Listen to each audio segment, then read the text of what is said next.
Hola, ¿qué tal? Muy buenas noches. Les damos la más cordial bienvenida a este espacio de noticias del canal del Poder Judicial de la Federación. Hoy que es jueves 1 de junio, ya iniciamos la mitad de este 2023. Soy Lorena Sánchez Cabrera y tendré el gusto de presentarle la información más importante generada hasta el momento de lo que ha ocurrido dentro del Poder Judicial de la Federación y, por supuesto, en el territorio nacional y en el mundo.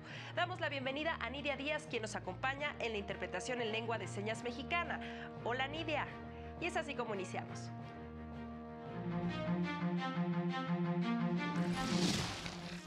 Por falta de consulta previa a personas con discapacidad, la Corte invalidó disposiciones de la Ley del Notariado de Nayarit. Inició operaciones el Centro de Justicia Penal Federal en Sinaloa. La mayoría de las y los jóvenes en conflicto con la ley fueron víctimas de violencia durante la infancia, aseguran especialistas. México cuenta con instituciones sólidas que garantizan elecciones libres y en paz. En su sesión de este jueves, el Pleno de Ministros y Ministras analizó y resolvió una acción de inconstitucionalidad relacionada con la ley del notariado del estado de Nayarit. El Pleno de la Corte declaró inconstitucionales porciones de 2 artículos de la Ley del Notariado de Nayarit porque no hubo consulta previa a personas con discapacidad. Impactan directamente en las personas con alguna discapacidad, pues prevén supuestos en los que para verificar la identidad de los comparecientes ante un notario público, tanto este como los testigos de identidad, deberán cerciorarse de que los otorgantes de una escritura no ostentan manifestaciones patentes de incapacidad natural. El legislador local nunca llevó a cabo la consulta correspondiente. Al resolver una acción de inconstitucionalidad, hubo posicionamientos por la importancia de que sean las personas con discapacidad quienes decidan sobre las normas que tienen impacto en sus vidas. No nos toca a nosotros decidir si las normas que estamos analizando son más benéficas o no para las personas con discapacidad.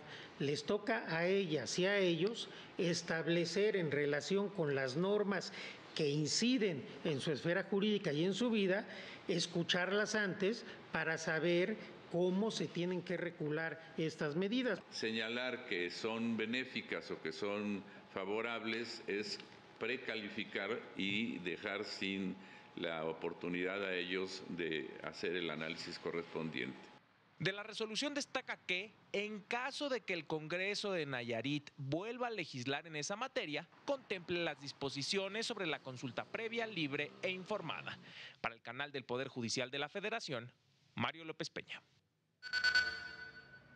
Por su parte, la primera sala de la Corte determinó que el solo incumplimiento de las obligaciones contractuales no tiene como consecuencia inmediata una condena por concepto de daños punitivos, pues sostener lo contrario implicaría que todo incumplimiento de un contrato, con independencia de su naturaleza, tendría como consecuencia la imposición de una sanción adicional por este concepto. Indicó que de acuerdo con la doctrina que ha desarrollado con relación al derecho a una justa indemnización, para que proceda una condena por daños punitivos, es necesario que la parte afectada ejerza la acción de responsabilidad civil y demuestre la existencia de un hecho ilícito que le haya causado un daño moral por la lesión a un derecho o un interés no patrimonial que rebase el ámbito de la relación contractual. En el caso, revocó la sentencia impugnada y devolvió el expediente al Tribunal Colegiado del Conocimiento para que aplique los criterios en la sala en materia de justa indemnización y tome en cuenta que el afectado no ejerció la acción civil, por lo que es improcedente una condena por daño punitivo. Y en otros asuntos, la ministra Ana Margarita Ríos Farjat aseguró que la labor de la Suprema Corte impacta en el fortalecimiento democrático y en la erradicación de las malas prácticas. Al participar como oradora principal en la 5ª edición de la Conferencia Anticorrupción de Latin Lawyer y Global Investigations Review, indicó que de una manera de honrar al trabajo del Tribunal Constitucional es difundiendo la labor que realiza. La ministra integrante de la primera sala destacó sentencias en materia de transparencia, eficiencia deficiencia institucional, la relacionada con las reformas a las leyes generales de comunicación y responsabilidades administrativas de las personas servidoras públicas, las que reservaban como de seguridad nacional la información relacionada con obras públicas y en materia de desaparición forzada, entre otras. Y presuntamente en esa desaparición participaron entidades de la policía o del ejército, entidades públicas, lo cual hace de este delito y de esta situación algo terrible para las familias, para la sociedad y una situación extraordinariamente grave. Aquí, ¿cómo incidimos en el fortalecimiento institucional? Pues en depurar la coordinación entre instancias. Puntualizó que este tipo de resoluciones fortalecen a las instituciones y contribuyen indirectamente a erradicar la corrupción y evitar daños mayores a la sociedad. Suele suceder que donde hay recursos, donde hay dinero y donde hay recursos públicos, es muy posible que la corrupción se presente. Entonces aquí hay unas decisiones y otras decisiones más se refieren a fortalecimiento institucional, precisamente para evitar malas prácticas. Y el Consejo de la Judicatura Federal dio a conocer el acuerdo que regula el funcionamiento del Centro de Justicia Penal Federal con residencia en Los Mochis, Sinaloa, mismo que inició funciones a partir de este jueves. El centro se integrará por jueces de distrito y tribunales de alzada que sean adscritos por el Pleno, atendiendo a las necesidades para la impartición de justicia. Los jueces de distrito del sistema penal acusatorio tendrán competencia para actuar indistintamente como jueces de control y tribunales de enjuiciamiento, debiendo especificar el carácter de su actuación en las constancias respectivas. Los órganos jurisdiccionales del sistema conocerán de todos los asuntos que se tramiten conforme a lo dispuesto en el Código Nacional de Procedimientos Penales, con excepción de los temas relacionados con el control de técnicas de investigación, arraigo e intervención de comunicaciones.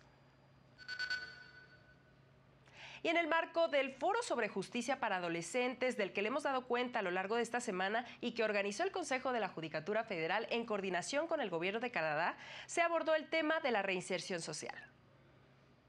A los conceptos de reinserción y readaptación social para los adolescentes que delinquen se debe incluir el de reeducación para poderles dar una opción de vida futura. Así lo afirmaron los participantes de la conferencia sobre justicia penal para adolescentes en el Consejo de la Judicatura Federal.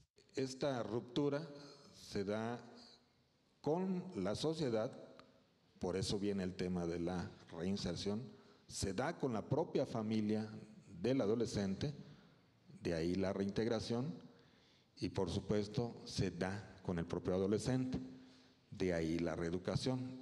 En la mesa, la visión socioeducativa que deben contemplar los informes para el proceso de justicia en México, autoridades subrayaron la importancia de juzgar estos casos aplicando el interés superior de niñas, niños y adolescentes. La realidad de las cosas es que suelen ser jóvenes que han nacido y crecido y se han desarrollado en unos entornos que suelen ser adversos. Quizás no el 100% de los casos, pero sí la abrumadora mayoría. En ese contexto, destacaron las herramientas que ha habilitado la Suprema Corte de Justicia de la Nación para analizar este tipo de procesos, tales como el protocolo para juzgar con perspectiva de género, el protocolo para juzgar con perspectiva de infancia y adolescencia y el protocolo para juzgar con perspectiva intercultural. Para el canal del Poder Judicial de la Federación, Óscar González. Y en este mismo foro se reconoció que es indispensable impulsar acciones que permitan transformar la vida de los jóvenes que han entrado en conflicto con la ley. 7 niñas y niños son asesinados diariamente en nuestro país, mientras que el 63% de los menores de 14 años son violentados por sus cuidadores, lo que los inserta en un ciclo de violencia y actividades ilícitas desde temprana edad, lamentaron especialistas. Un gran porcentaje de ellos fueron niños y niñas que estuvieron en contacto con el sistema penitenciario. Y además también hemos visto que muchos y muchas de ellas han sido víctimas de violencias graves también en los primeros años de su infancia y que ahora están replicando la conducta. Al concluir el proyecto de cooperación sobre justicia para adolescentes, impulsado por el Consejo de la Judicatura Federal y el Gobierno de Canadá señalaron que es indispensable construir una historia positiva a partir del trauma que han vivido para pasar del castigo y la vergüenza a la comprensión y la empatía. Y sí tiene un efecto secundario y hay que estar consciente de ello. No queremos dar excusas de lo que hacen los adolescentes, sino que entender lo que está sucediendo.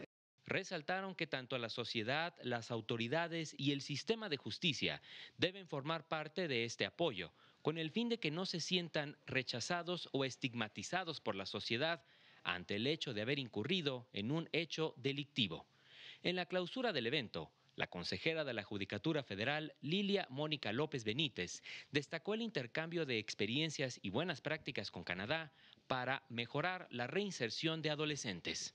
Se llevan en la cabeza muchísimas ideas, muchas cosas por hacer y el trabajo es arduo, nuestro compromiso tiene que estar presente porque de sus decisiones, de nuestras decisiones, puede depender o depende realmente el cambio de vida para nuestras jóvenes, para nuestros jóvenes. Para el canal del Poder Judicial de la Federación, Jesús Daza. 8 de la noche con 41 minutos, es momento de hacer una pausa, pero regresamos con más al noticiario nocturno del canal del Poder Judicial de la Federación. Volvemos. Al regresar, anualmente se registran más de 400,000 nacimientos de infantes de madres adolescentes.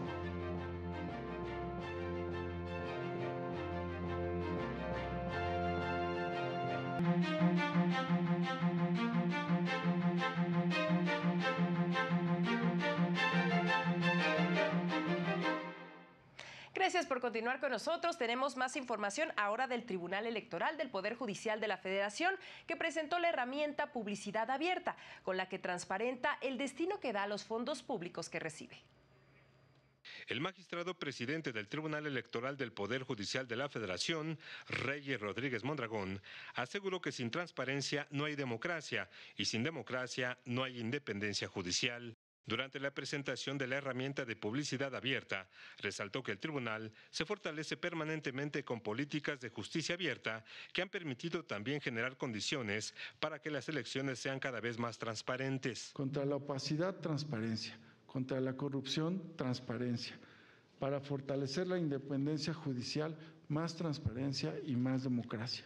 Sin transparencia no hay democracia y sin democracia no hay independencia judicial. Señaló que la fortaleza de las instituciones electorales garantiza elecciones libres y en paz. También lo veremos seguramente en el Estado de México y en Coahuila, en donde habrá observaciones con miles de participantes, ¿no?, nacionales y extranjeros, verificando que México tiene autoridades electorales fuertes, sólidas y un entramado institucional para que las elecciones se lleven a cabo en seguridad, con paz y en plena libertad.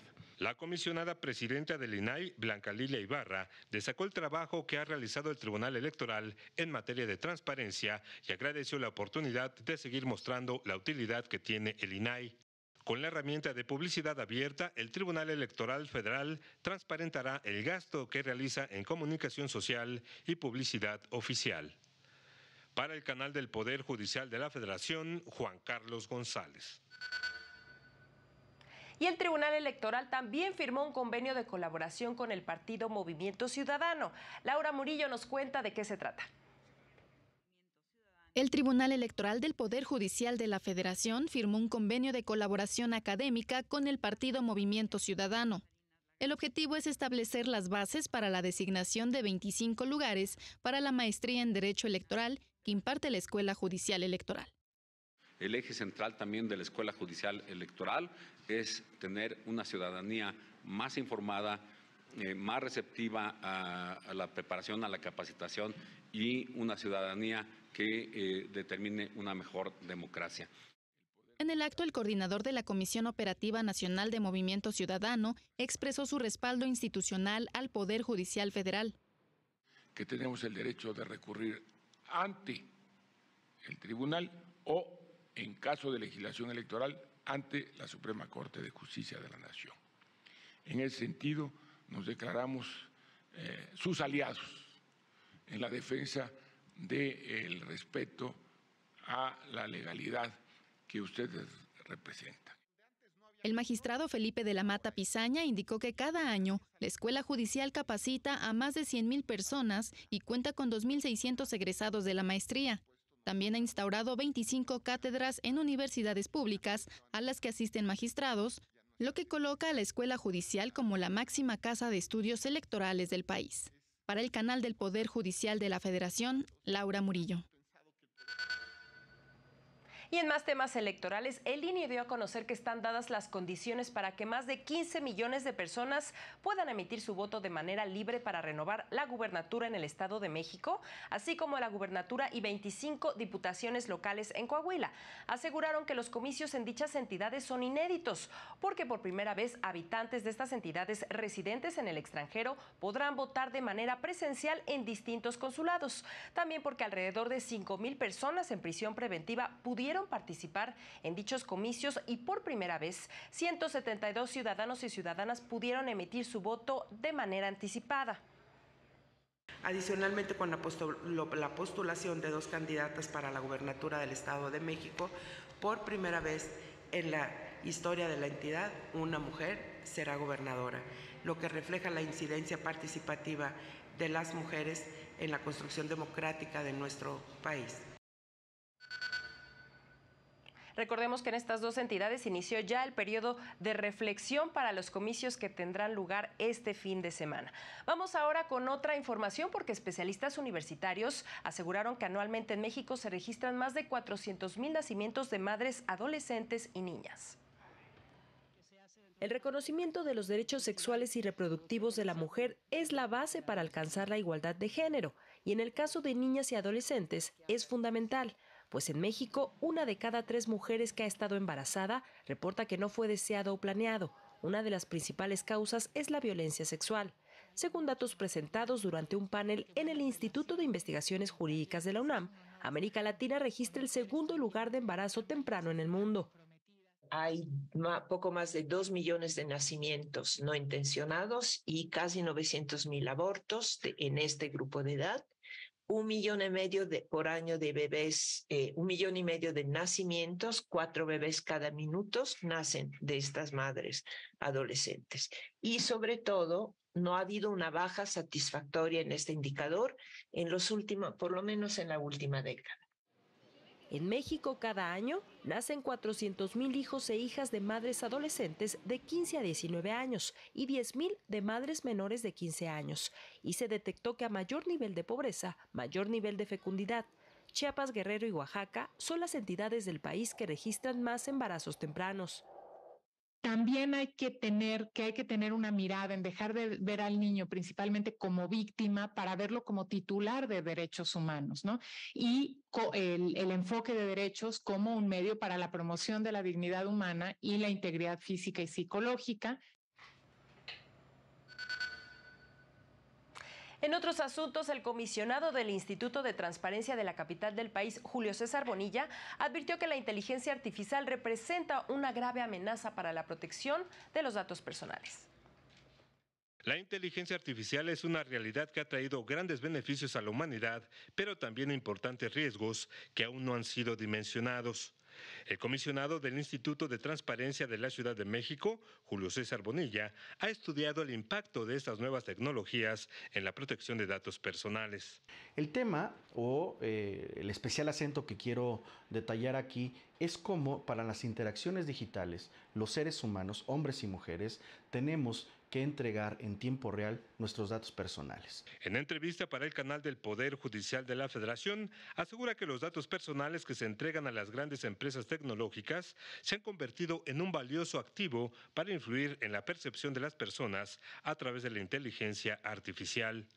Puso como ejemplo el caso de Cambridge Analytica, en el que se utilizaron indebidamente datos personales registrados en Facebook para influir en la elección presidencial de Estados Unidos.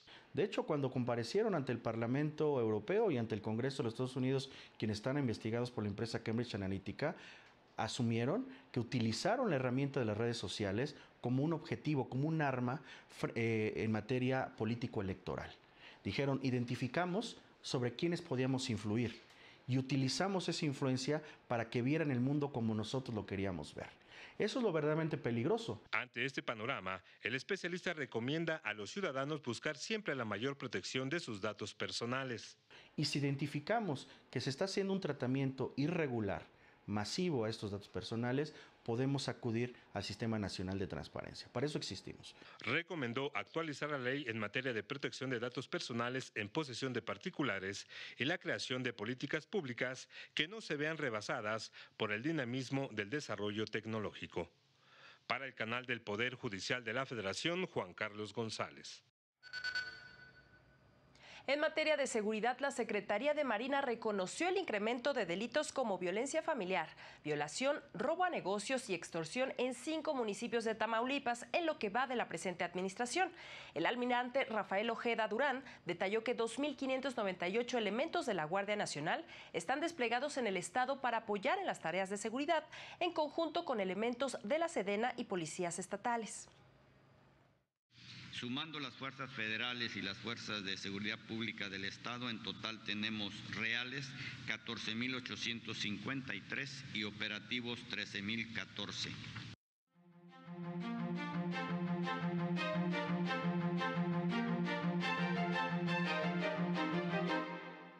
La Barra Mexicana, Colegio de Abogados y la Escuela de Derecho de la Universidad de Stanford presentaron un amigo de la Corte para aportar elementos que ayuden a declarar la inconstitucionalidad de la segunda parte de las reformas político-electorales. El diputado Santiago Krill, en su calidad de presidente de la mesa directiva, presentó una controversia constitucional ante la Corte para impugnar el segundo decreto presidencial que clasifica de seguridad nacional e interés público diversas obras, entre ellas el Tren Maya. El Juzgado Cuarto de Distrito con sede en Sinaloa concedió la protección de la justicia a una trabajadora del Estado, pues la Secretaría de la Mujer fue omisa al no investigar las denuncias de acoso, discriminación y hostigamiento laboral, conductas que deben ser sancionadas. El senador Ricardo Monreal propuso modificar el artículo 73 constitucional para facultar al Congreso para diseñar un Código Nacional en materia penal para agilizar la impartición de justicia con criterios uniformes en cuanto a los bienes jurídicos tutelados, tipos penales y proporcionalidad de la pena. Vámonos ahora con la información internacional porque 62 congresistas republicanos pidieron a la representante comercial Katherine Tai que inicie una disputa formal contra México por la prohibición a las importaciones de maíz transgénico para consumo humano. Consideran que no se ha logrado una resolución favorable a más de 2 meses de iniciadas las consultas con el gobierno mexicano sobre este tema, por lo que exigen utilizar plenamente las herramientas del TEMEC para obligar a México a cumplir con sus compromisos comerciales y con ello defender los medios de subsistencia de los estadounidenses.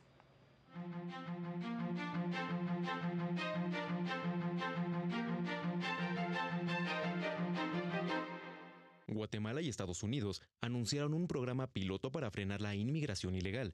A partir del 12 de junio, se habilitará la página movilidadsegura.org y por 6 meses se mantendrá en línea para agendar citas, visitas o visas temporales de trabajo.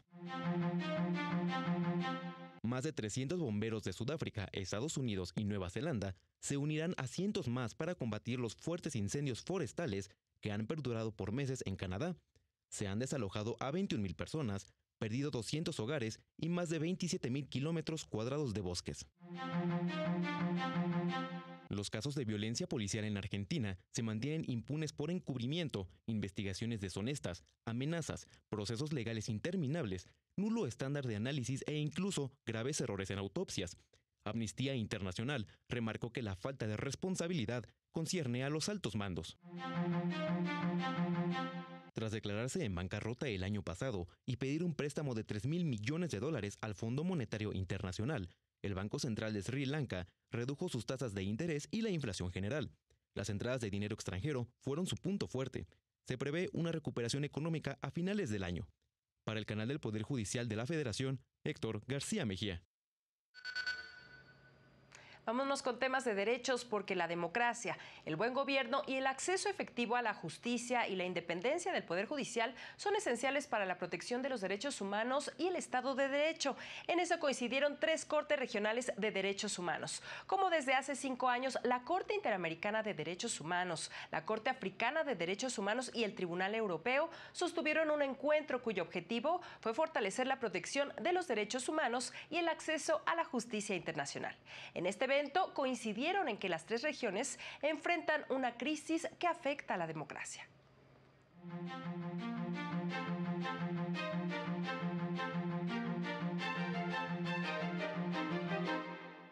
El tipo de cambio se ubicó en 17 pesos con 56 centavos por dólar, de acuerdo con información del Banco de México. El indicador global de confianza empresarial del INEGI avanzó de 54.8 unidades en abril a 55.7 en mayo, sumando 4 meses por encima de las 50 unidades, límite entre la expansión y la contracción de la actividad. Su mejor registro desde 2017, excepto la construcción, todos los sectores registraron avances.